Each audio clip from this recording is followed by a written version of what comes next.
Друзья, всем привет! Вы на канале, где мы обсуждаем моноколесо, электротранспорт и все, что с ним связано.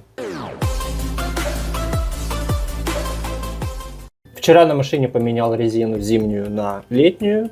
И что я вам хочу сказать? Хочу сказать, дорогие пешеходы, моноколесники, скутеристы и тому подобное, берегитесь автомобилей, потому что сейчас погода, не знаю, как у вас в Киеве, сомнительная, потому что вроде еще и не снег, и вроде уже и не лето.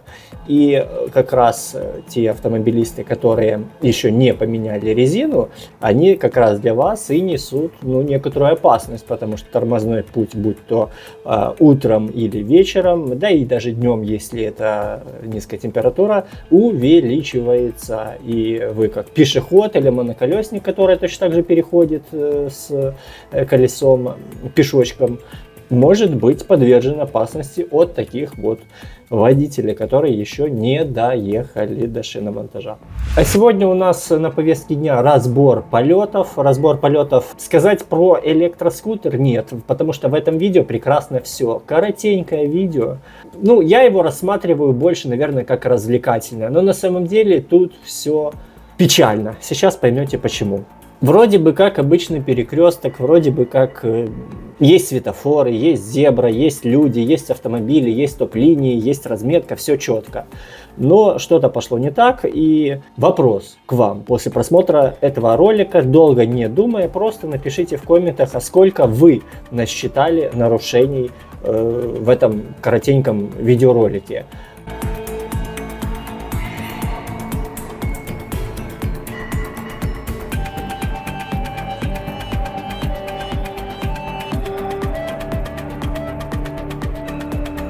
Напишите, я подожду, а потом посмотрим, сколько я найду нарушений.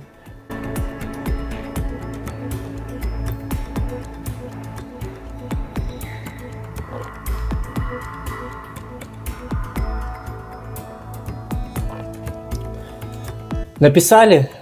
Разбираемся.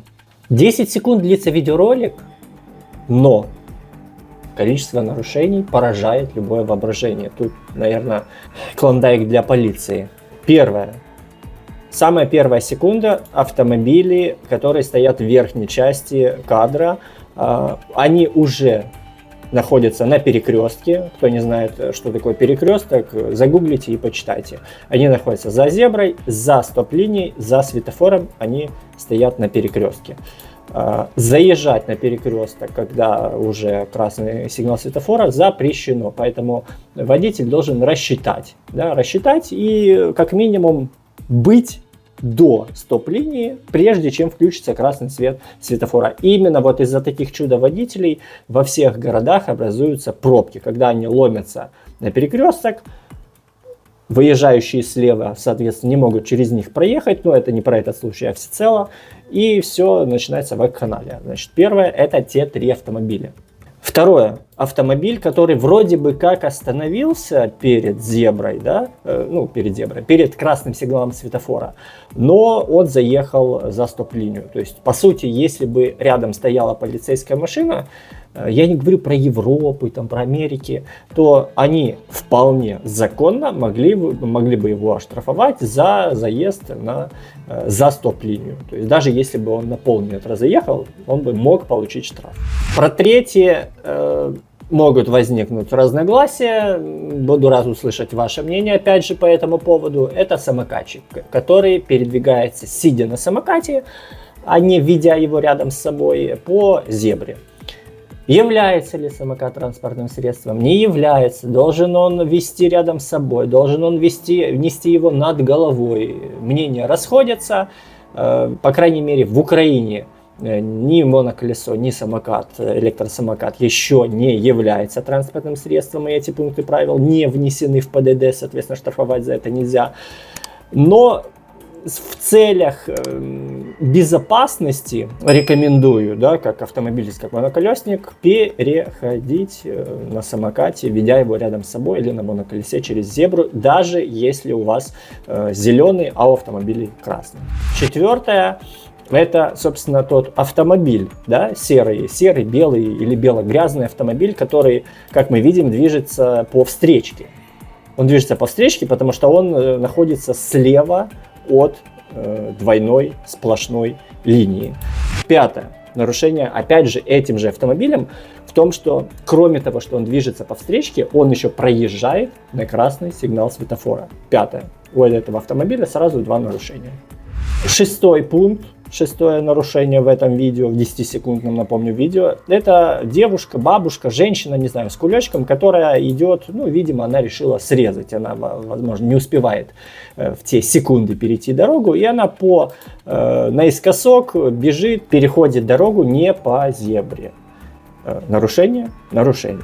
Седьмой пункт выдает нам красный автомобиль. Это вообще бинго. Это мне, знаете, нравится, когда автомобиль по встречке обгоняет или объезжает уже автомобиль, который уже находится на встречке. То есть, несмотря на то, что там произошло ДТП красному автомобилю, плевать, он объезжает там чуть ли не по тротуару по встречке.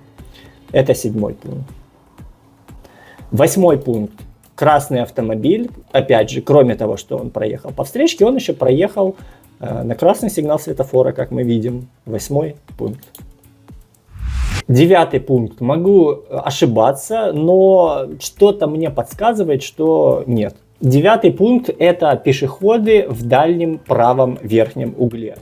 Как-то они лично для меня очень подозрительно идут, и я не вижу там зебры, я вижу зебру желто-белую, которая ближняя к нам, я вижу зебру желто-белую, которая по центру верхней части экрана, да, которая, ну, по которой дорогу переходят параллельно направлению движения. А вдалеке я не вижу в правом верхнем углу никакой зебры, но там люди, сколько там, 5 или 4 человека, они переходят, причем как-то они тоже переходят очень в рассыпную. Десятый пункт. Автомобиль, который начал движение параллельно с красным автомобилем, это правый нижний угол. Какая-то нетерплячка или в чем проблема, я вот никогда не понимал. В чем проблема подождать 5-10 секунд. Я раньше не понимал больше это про пешеходов, которые ломятся на красный сигнал светофора. Ну, что выиграет пешеход? Он куда-то на запуск ракеты на Илоном Маском опаздывает или куда? Видя, что слева от него автомобиль стоит, хоть и с нарушением. Друзья, 10 пунктов в 10-секундном видео. Почему с той стороны автомобили не ломятся на красный свет, ну, на встречке имеется в виду. Почему слева автомобили не ломятся на красный свет, на перекрестке. Почему отсюда они ломятся, а те нет. Вопрос, загадка, Бермудский треугольник, Бермудский перекресток. И подводя итог этому видео, я хочу сказать, что любое нарушение правил, будь то пешеход, будь то вот такие вот автомобилисты, это в первую очередь неуважение, ну, назовем так, к соседу, да, по дороге. То есть те ездаки, которые объезжают, да, по встречке, это неуважение к кому? К тем, кто стоит на светофоре. Потому что тем, видимо, да, там, может быть, жена рожает, им нужнее. Прям всем. Друзья, если вам такой формат видео, где мы разбираем какие-то нарушения, какие-то случаи, какие-то истории, заходит, дайте об этом знать в комментах к этому видео, поставьте палец вверх, если да, если палец вниз, если нет. Подписка, чтобы не пропустить следующие видосы. И до новых встреч в новых видосах. Всем пока.